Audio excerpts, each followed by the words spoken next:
आज हम ग्रामर में कारक का टॉपिक पढ़ेंगे। कारक क्या होता है कि संज्ञा या सर्वनाम का वाक्य के अन्य पदों से खासकर क्रिया से जो संबंध ज्ञात होता है उसे कारक कहा जाता है। यानी कि संज्ञा और जो सर्वनाम का संबंध वाक्य में प्रयुक्त अन्य शब्दों के साथ में जो प्रकट करते हैं उन कारकों को, उन कारण को कारक कहते हैं। कारक के 8 भेद होते हैं: कर्ता, कर्म, करण, संप्रदान, अपादान, संबंध, अधिकरण, संबोधन। और इनकी ये विभक्ति चिन्ह कर्ता ने कर्म को करण से द्वारा, संप्रदान के लिए अपादान से अलग, संबंध काके की, रा, रे, री, अधिकरण में, पर, पे, संबोधन है और ये इनके विभक्ति चिन्ह। इन्हें हम परसर्ग भी कहते हैं। तो कक्षा 10 में एक प्रश्न पूछा जाता है कि प्रस्तुत पद में कौन सा कारक है। तो इसके लिए हमें कारक के इन 8 भेदों को जानना अनिवार्य है कि कौन से कारक को क्या कहते हैं। सबसे पहले हम कर्ता कारक पढ़ेंगे।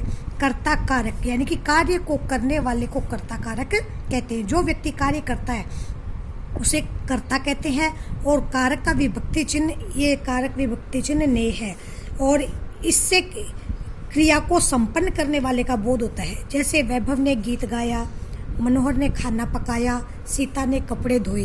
तो कार्य को करने वाले को कर्ता कारक कहते हैं। जहाँ वाक्य में कर्ता कारक प्रयुक्त होता है, कार्य को करने वाले का बोध होता है, वहाँ कर्ता कारक होता है। दूसरा कारक आता है कर्म कारक, जिसका विभक्ति चिन्ह को है।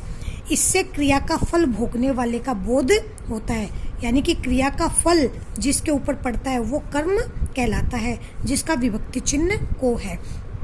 कर्म कारक में को का प्रयोग प्राय सजीव कर्म के साथ ही होता है। हमने वहाँ शेरों को देखा, दुकानदार ने चोर को पकड़ा। अब अगला कारक है करण कारक, जिसका विभक्ति चिन्ह से द्वारा।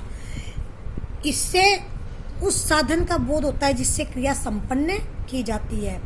यानी कि से परसर्ग का प्रयोग के द्वारा, साधन प्रयोग के द्वारा अथवा साधन के अर्थ में होता है। यह साधन सजीव या निर्जीव दोनों प्रकार के हो सकते हैं। हम हाथों से काम करते हैं, उसने चाकू के द्वारा खरबूजा काटा। कहना, पूछना, डरना, मांगना क्रियाओं के साथ कर्म में से लगाया जाता है। मुझे सांप से बहुत डर लगता है, प्राची से कलम मांग लो। से पर चिन्ह कारण का भी बोध कराता है। जैसे किसान ठंड से मर गया, लड़की भय से बेहोश हो गई। अब हम कारक के जो अगले भेद है वो अगले वीडियो में पढ़ेंगे।